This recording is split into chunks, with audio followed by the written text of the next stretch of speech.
നാരായണ നാരായണ നാരായണ നാരായണ. ഓം ശ്രീമദ് ഭാഗവത മഹാപുരാണം ദശമസ്കന്ധം ഉത്തരാർത്ഥം 87-ാമത്തെ അധ്യായത്തിൽ 23-ാമത്തെ ശ്ലോകം 10-ാമത്തെ ശ്ലോകമായിട്ടാണ് വരിക ശ്രുതിഗീതയിൽ. ഓം നിഭൃതമരുന്മനോക്ഷദൃഢയോഗയുജോ ഹൃദിയൻ മുനയ ഉപാസതേ തദരയോപിയയോ സ്മരണാത് സ്ത്രിയ ഉരഗേന്ദ്രഭോഗഭുജദണ്ഡവിഷക്തധിയോ വയമപി തേ സമദൃശോഘ്രിസരോജസുധാം. ശ്വാസം, മനസ്സ്, ഇന്ദ്രിയങ്ങള്, ശമദമം നർത്ഥം അങ്ങനെ മുഴുവൻ അടക്കിയിട്ട് യോഗനിഷ്ഠയോടു കൂടിയിട്ട് സദാസമയത്തും ഈ മഹാമുനികള് ഋഷികള് എത്തിച്ചേരുന്നതായിട്ടുള്ള അതേ പരമസത്യത്തിൽ തന്നെയാണ്, ആ ഈശ്വരനെ തന്നെയാണ്, ആ ഹരിയെ പറ്റി തന്നെ ചിന്തിക്കുന്നതായിട്ടുള്ള ശത്രുക്കളും എത്തുന്നത്. നമ്മൾ മാത്രമല്ല. അതായത് ഹിരണ്യകശിപു ആയാലും എത്തുന്നത് ഭഗവാന്റെ അടുത്ത് തന്നെയാണ്. പറഞ്ഞു വന്നതിൻ്റെ സാരത്തിലേ ഉള്ളൂ, നമ്മൾക്ക് എല്ലാവർക്കും അവിടേക്കാണ് എത്തിച്ചേരേണ്ടത്. ജീവനുള്ളതിനും ജീവൻ ഇല്ലാത്തതിനും അവിടേക്കാണ് എത്തിച്ചേരേണ്ടത്. കാലത്തിൻ്റെ വ്യത്യാസം, വളരെയധികം വ്യത്യാസമുണ്ട്. സർപ്പങ്ങളെ പോലെ അതിശക്തങ്ങളായിട്ടുള്ള ഭഗവാന്റെ ഈ കൈകളോടുള്ള പ്രേമപൂർണമായിട്ടുള്ള ആകർഷണം കാരണം ഭഗവാന്റെ സഖിമാർ ആസ്വദിക്കുന്നതായിട്ടുള്ള പാദാരവിന്ദസുത തന്നെയാണ് ഭഗവാനെ എങ്ങും നിറഞ്ഞിരിക്കുന്നതായിട്ടുള്ള ഈ വിരാട് രൂപം സ്വരാട്ട് രൂപമായിട്ടുള്ള വിശ്വനായിട്ടുള്ള ഭഗവാന്റെ ഈ രൂപത്തിനെ കാണുന്നതായിട്ടുള്ള ഈ വേദം പോലും, ഇപ്പോൾ വേദമാണ് സ്തുതിക്കുന്നത്, വേദമാണ് ഈ കാര്യങ്ങളെയൊക്കെ പറയുന്നത്. കാര്യങ്ങളെ പറഞ്ഞുകൊണ്ട് അങ്ങനെയുള്ള ഭഗവാനെ ഞങ്ങളെ രക്ഷിക്കണേ, ഞങ്ങൾക്കും അങ്ങയിലേക്ക് ചേരാൻ സാധിക്കണേ. ചേതനം അചേതനം ഇതൊക്കെ ഭഗവാനിലാണ് എത്തിച്ചേരേണ്ടത്. മനുഷ്യനും തിര്യജാതിയും തമ്മിലുള്ള വ്യത്യാസം ബുദ്ധിയുള്ളവരും ബുദ്ധിയില്ലാത്തവരും. നമുക്കൊക്കെ എത്തിച്ചേരേണ്ടത് അവിടെ തന്നെയാണ്. അപ്പം ഈ അറിവുകളെ തരുന്നതായിട്ടുള്ള വേദം പോലും അവിടേക്കാണ് എത്തിച്ചേരേണ്ടത്. അവർ പറയുന്ന വാക്കാ. കാരണം ഞങ്ങളും അങ്ങയെ ആശ്രയിക്കുന്നു, ഞങ്ങളെയും ഒരേപോലെ ഭഗവാൻ വീക്ഷിക്കുന്നു. ഭഗവാന് ഈ സമദൃക് ഭാവമുണ്ട്, സമഭാവന. സത്തിലോ അസത്തിലോ ചേതനത്തിലോ അചേതനത്തിലോ ജ്ഞാനമുള്ള ജ്ഞാനമില്ല ഈ ഒരവസ്ഥയോ ഇതൊന്നും ഭഗവാനെ സംബന്ധിച്ച വിഷയമല്ല. ഏനകേനാപ്യുപായേന മന കൃഷ്ണേ നിവേശയത്, അത്രേ വേണ്ടൂ. നാരദൻ പറഞ്ഞത് അങ്ങനെയാണ്. ഞങ്ങൾ ഭക്തി കൊണ്ട് ഭഗവാനെ ആശ്രയിക്കണം. ഹിരണ്യകശിപു പോലെയുള്ള ശിശുപാലാദികള് വിരോധഭക്തി കൊണ്ട്, വിരോധം കൊണ്ട് ഭഗവാൻകൽ എത്തിച്ചേരുന്നു. ഗോപികൾ തങ്ങളെ സ്വന്തം ജാരൻ എന്ന നിലയ്ക്ക്, സുഹൃത്ത് എന്ന നിലയ്ക്ക് അർജുനൻ, പാണ്ഡവന്മാർ, അങ്ങനെ ഓരോരുത്തരും പല ഭാവത്തിൽ ഭഗവാനെ ആശ്രയിക്കുന്നു, ഭഗവാൻകൽ എത്തുന്നു. ഈ വേദം പോലും പറയുന്നത് അങ്ങനെയാണ്. ഞങ്ങൾക്ക് അങ്ങയിലെത്താൻ അങ്ങ് സഹായിച്ചാലാണ്ട് എത്താൻ പറ്റില്ല. വേദങ്ങൾക്ക് പ്രളയകാലത്ത് മാത്രമേ ലയിക്കാൻ സാധിക്കുള്ളൂ. വേദവിമുഖരായിട്ടുള്ള ആളുകൾക്ക് വേദത്തെ കിട്ടില്ല എന്ന് മാത്രമേ ഉള്ളൂ. പക്ഷേ ഇവിടുന്ന് പോകാൻ പറ്റില്ല. കലികാലമായാലും ഇവിടെ തന്നെ വേണം. വേദം ഇവിടെ ഉണ്ട്, അറിവ് ഇവിടെ ഉണ്ട്. പക്ഷെ സ്വീകരിക്കാൻ അലമാരയിൽ പുസ്തകം വെച്ച കൂട്ടത്തിലാണ്. നമ്മളാ പുസ്തകത്തെ ഒന്ന് എടുക്കുകയോ നിവർത്തുകയോ വായിക്കുകയോ ചെയ്യാറില്ല. പുസ്തകത്തെ പട്ടിണിക്കിടുക. അപ്പോൾ വേദം സങ്കടപ്പെടുക. വേദമാണ് അത് മുഴുവൻ. എന്താ സങ്കടം? എന്നെ ആരും ആശ്രയിക്കണില്ലല്ലോ, എന്നെ ഉപയോഗിക്കണില്ലല്ലോ. നിഭൃത, നിയന്ത്രണ വിധേയമായിട്ടുള്ള മരുത്, ഈ ശ്വാസം, പ്രാണൻ, പ്രാണവായു, മനഃ മനസ്സ്, അക്ഷ ഇന്ദ്രിയങ്ങള്, പഞ്ചജ്ഞാനേന്ദ്രിയങ്ങൾ. ദൃഢയോഗയുജ ഉറച്ച യോഗനിഷ്ഠയോടു കൂടിയ ഹൃദയത്തില് യാതൊന്നിനെയാണോ മുനയഹ ഈ മുനിമാര് ഋഷിമാര് ഉപാസിക്കുന്നത്. അതിനെ അരയഹ അഭി ശത്രുക്കൾ കൂടി യയുഹു പ്രാപിച്ചു. സ്മരണാത് ഭഗവാനെ തന്നെ ഓർക്കുകയാണ്. സ്ത്രീകള് ഉരക ഇന്ദ്രഭോഗ സർപ്പരാജാക്കന്മാരുടെ ശരീരം പോലുള്ള ദണ്ഡാകാരങ്ങളായിട്ടുള്ള കൈകളിൽ വിഷക്തധിയ ശക്തി പൂണ്ടതായിട്ടുള്ള ബുദ്ധിയുള്ളവരായിട്ടുള്ള വയം അഭി ഈ വേദങ്ങൾ പോലും ഞങ്ങളും അങ്ങയോട് സമഹ തുല്യമായിട്ടുള്ള സമദൃശഃ തുല്യമായി കാണുന്നതായിട്ടുള്ള അംഘ്രി സരോജസുധാഹ പാതാരവിന്ദങ്ങളെ അമൃതിനെ ആശ്രയിക്കണു എന്ന് സാരം. പദച്ഛേദം. ഇപ്പൊ ഇവിടെ വേദങ്ങൾ പോലും ഭഗവാനെ ആശ്രയിച്ച് ഞങ്ങളെ സ്വീകരിക്കണേ എന്ന് പ്രാർത്ഥിക്കുകയാണ്. നിഭൃതമരുന്മനോക്ഷദൃഢയോഗയുജോ ഹൃദി യന്മുനയ ഉപാസതേ തദരയോപി യയുഃ സ്മരണാത് സ്ത്രിയ ഉരഗേന്ദ്രഭോഗഭുജദണ്ഡവിഷക്തധിയോ വയമപി തേ സമാസമദൃശോഘ്രി സരോജസുധാം. അന്വയം നിഭൃതമരുന്മനോക്ഷദൃഢയോഗയുജ നന്നായിട്ട് അടക്കപ്പെട്ടതായിട്ടുള്ള പ്രാണവായുവിനോട് കൂടിയിട്ട് ഒപ്പം മനസ്സോട് കൂടിയിട്ട് ഇന്ദ്രിയങ്ങളോടും ഈ ദേഹത്തെയും ഒരേപോലെ ഭഗവാങ്കൽ തന്നെ ഉറപ്പിച്ചു നിർത്താൻ വേണ്ടിയിട്ട് എല്ലാം നിയന്ത്രണ വിധേയമാക്കിയിട്ട് ഭഗവാനിൽ ശരീരത്തെയും മനസ്സിനെയും ജീവനെയും ഒരേപോലെ യോജിപ്പിക്കുക എന്ന ഭാവത്തിലിരിക്കുന്ന മുനിമാര് ഹൃദി ആ ഹൃദയത്തില് ഉപാസതേ ആരെയാണോ ഉപാസിക്കുന്നത് ആശ്രയിക്കുന്നത് പൂജിക്കുന്നത് അതിനെ അരയഹ അഭി ശത്രുക്കളും സ്മരണാത് നിരന്തരമായിട്ടുള്ള സ്മരണം ഹേതുവായിക്കൊണ്ട് പ്രാപിച്ചു. യയു ഉരകേന്ദ്രഭോഗഭുജദണ്ഡ വിഷക്തധിയ സർപ്പശ്രേഷ്ഠന്റെ ശരീരം പോലെ ഇരിക്കുന്ന അനന്തന്റെ ഈ ശരീരം പോലെ ഇരിക്കുന്നതായിട്ടുള്ള ദണ്ഡാകാരങ്ങളായിട്ടുള്ള കൈകളിൽ പറ്റിയതായിട്ടുള്ള ബുദ്ധിയോടുകൂടിയ. അപ്പോൾ ഭഗവാന്റെ കൈകള് പാമ്പുകളെ പോലെയാണ്. അതാണ് കർമ്മം എന്ന് പറയാനുള്ള കാരണം. കൈകളെ കൊണ്ട് കർമ്മം ചെയ്യാണ്. അപ്പോൾ ആ കയ്യിനെ തന്നെ പാമ്പായിട്ടാണ് ഇവിടെ ഉപമിച്ചിരിക്കുന്നത്. കർമ്മം നാഗം എന്നുള്ളത് കർമ്മമാണ്. കർമ്മം ഓരോരോ ദേവതമാര് പല രീതിയിലാണ് അണിഞ്ഞിരിക്കുന്നത്. പൂണുനൂലായിട്ട്, അതേപോലെ വള, കണ്ഠാഭരണം, മാല, ഇങ്ങനെയൊക്കെ ആയിട്ട്, കിടക്കയായിട്ട്. മഹാവിഷ്ണു കിടക്കയായിട്ടാണ് അനന്തനെ, ഗണപതി പൂണുനൂലായിട്ടാണ് പാമ്പിനെ അണിഞ്ഞിറക്കുന്നത്. മഹാദേവൻ ആഭരണമായിട്ടാണ്, കയ്യമ്പലും കാലുമ്പലും ഒക്കെ ആഭരണമായിട്ടാണ്. അങ്ങനെ എല്ലാ ദേവീദേവന്മാരും ഈ പാമ്പിനെ ആശ്രയിച്ചിട്ടുണ്ട്, പാമ്പിനെ എടുത്തിട്ടുണ്ട്. അത് കർമ്മമാണ്. നമ്മൾ സ്വതേ പാമ്പിനെ എടുത്തിട്ടുണ്ട്. അത് കയ്യാ. നമ്മുടെ കൈകള് പാമ്പാണ്. കാരണം കൈകളെ കൊണ്ടാണ് കർമ്മം ചെയ്യുന്നത് കൂടുതൽ. എടുക്കുക എന്ന അവസ്ഥ. ആ കൈകള് ഇവിടെ ഉപമ തന്നെ അങ്ങനെയാണ്. ഉരകേന്ദ്ര ഭോഗ ഭുജദണ്ഡ വിഷക്തധിയ സർപ്പ രാജാവിന്റെ ശരീരം പോലെയിരിക്കുന്ന ദണ്ഡാകാരങ്ങളായിട്ടുള്ള കൈകളിൽ പറ്റിയ ബുദ്ധിയോടുകൂടിയ. അപ്പോ ദണ്ഡ് എന്ന് പറഞ്ഞു കഴിഞ്ഞാൽ വടി എന്നൊരർത്ഥമുണ്ട്. സത്യം പറഞ്ഞാൽ ഈ കർമ്മം നമ്മളെ പീഡിപ്പിച്ചു കൊണ്ടിരിക്കുകയാണ്.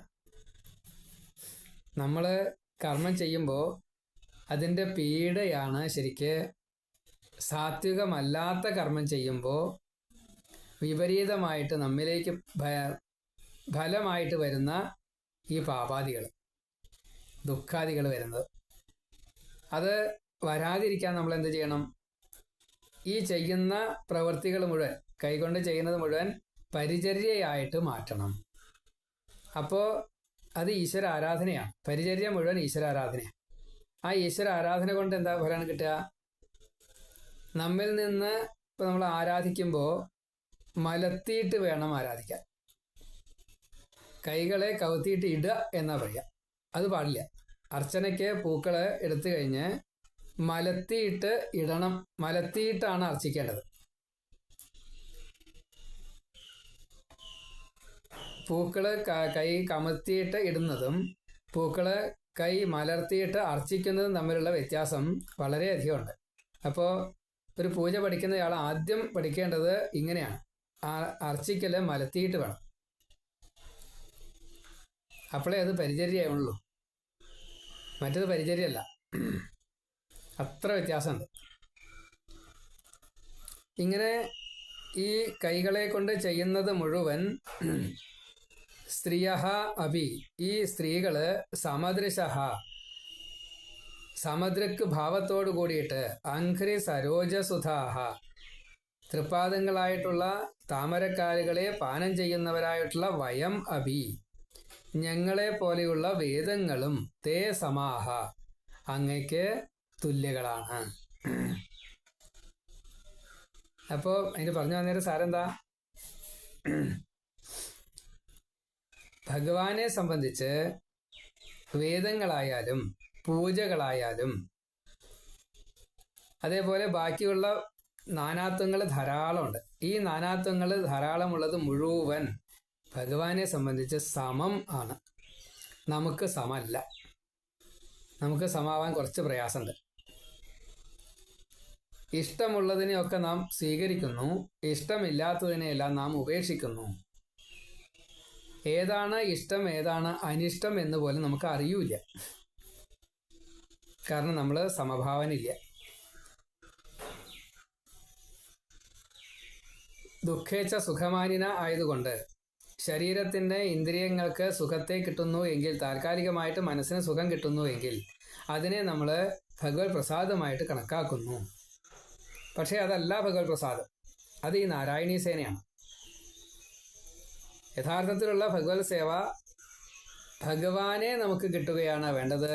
ഭഗവാനെ ഹൃദയത്തിൽ കുടിയിരുത്തും.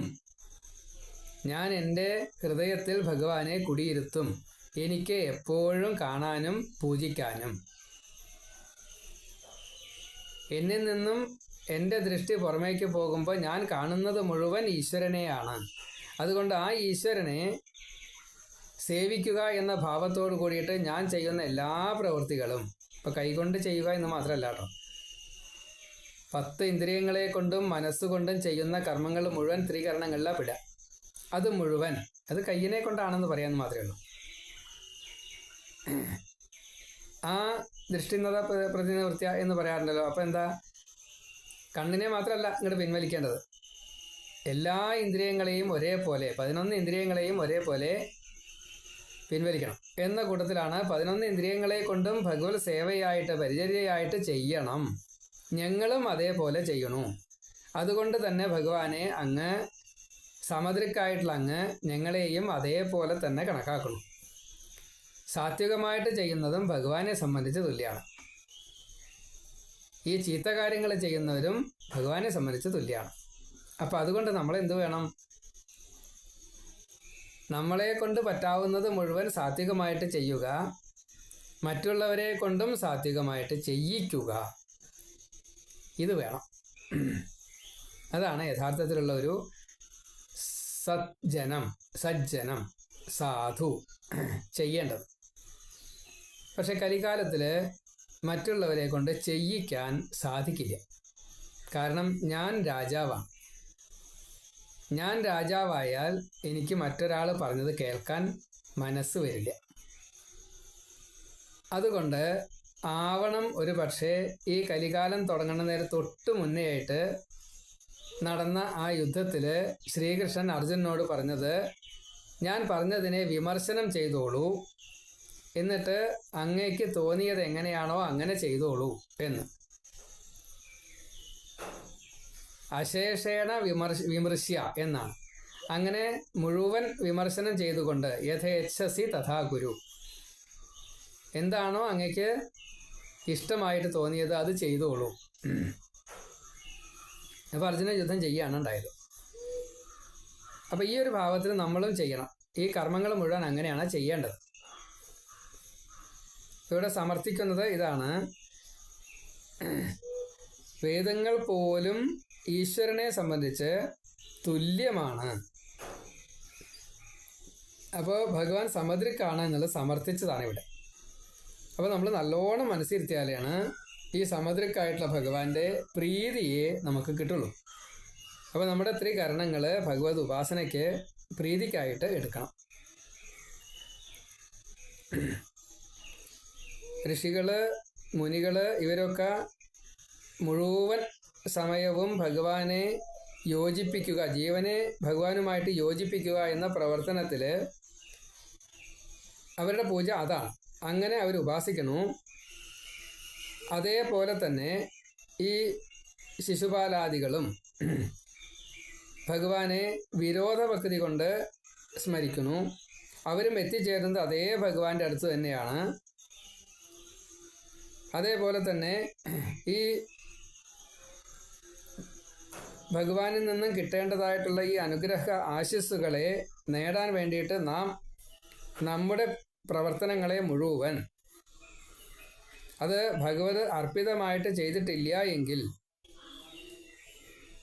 ഭഗവാന് രണ്ടും ഒരേപോലെയാണ്. നമ്മൾ എന്ത് ചെയ്താലും ഭഗവാന് വിരോധമില്ല. അത് ഈ സമൂഹത്തിൻ്റെ നിലനിൽപ്പിന്, സൃഷ്ടിയുടെ നിലനിൽപ്പിന്, കാലം ഒരു കൽപ്പകാലം മുഴുവൻ നിലനിൽക്കണം, അതിനു വേണ്ടിയിട്ട്. പിന്നെ കലിയുഗം, യുഗം കഴിഞ്ഞ് കഴിഞ്ഞാൽ ഒരു പ്രളയമുണ്ട്, അതുവരെ നിലനിൽക്കാൻ വേണ്ടിയിട്ട് ഇങ്ങനെയൊക്കെ നിയമമുണ്ട്. അത് നടത്താൻ വേണ്ടിയിട്ട് ഭഗവാൻ അത് ചെയ്തുകൊണ്ടേയിരിക്കും. അതിനുള്ളത് നമ്മെ കൊണ്ട് ചെയ്യിച്ചു കൊണ്ടേയിരിക്കും. അങ്ങനെ ചെയ്യിച്ചു കൊണ്ടിരിക്കുമ്പോൾ വിശേഷ ബുദ്ധിയുള്ള നമ്മൾ ഒന്ന് മനസ്സിരുത്തിയിട്ട് ചെയ്താൽ ഈ വേദം പറഞ്ഞ വാക്കിലേക്ക് നമുക്ക് എത്താൻ സാധിക്കും.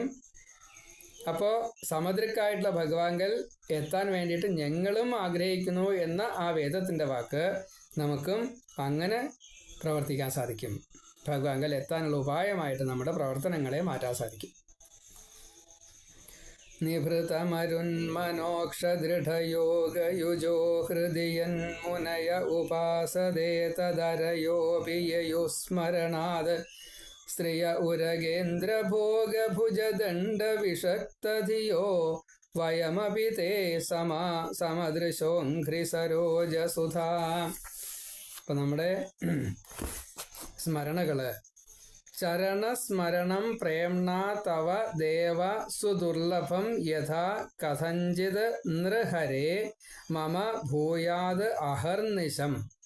ശ്രീധരാചാര്യര് ഇങ്ങനെ പറഞ്ഞിട്ടുണ്ട് എന്ന് പണ്ഡിറ്റ് ഗോപാൽ നായർ മഹാഭക്തൻ വ്യാഖ്യാനത്തിൽ പ്രത്യേകമായിട്ട് പറഞ്ഞിരിക്കണം. പ്രേമഭക്തിയോട് കൂടിയിട്ട് ഭഗവാന്റെ പാദസ്മരണം സദാസമയത്തും ദുർലഭമാണ് എങ്കിലും അതിനെ ചെയ്യണം. അല്ലയോ ഭക്തവത്സലനായിട്ടുള്ള നരസിംഹമൂർത്തി, ഏതു വിധത്തിലാണെങ്കിലും ശരി അങ്ങയുടെ പാദചിന്ത എനിക്ക് സദാസമയത്തും ഉണ്ടാവാൻ അങ്ങയുടെ അനുഗ്രഹം വേണം. എങ്ങനെ സ്മരിച്ചാലും ഫലം ഒരുപോലെയാണ് എങ്കിലും പ്രേമപൂർവം സ്മരിക്കാൻ ഞങ്ങൾക്ക് അനുഗ്രഹം തരണം. അത് പ്രത്യേകം പറയാം. അതിൻ്റെ കാരണം ഇതാണ്: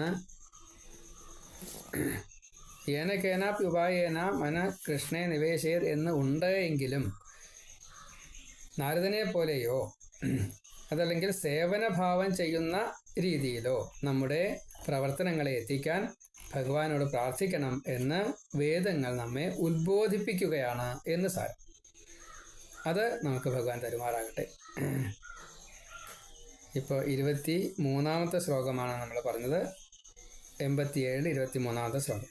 ഇനി നാളെ 24-ാമത്തെ ശ്ലോകം പറയാം. സർവത്ര ഗോവിന്ദനാമ സങ്കീർത്തനം. ഗോവിന്ദ ഗോവിന്ദ.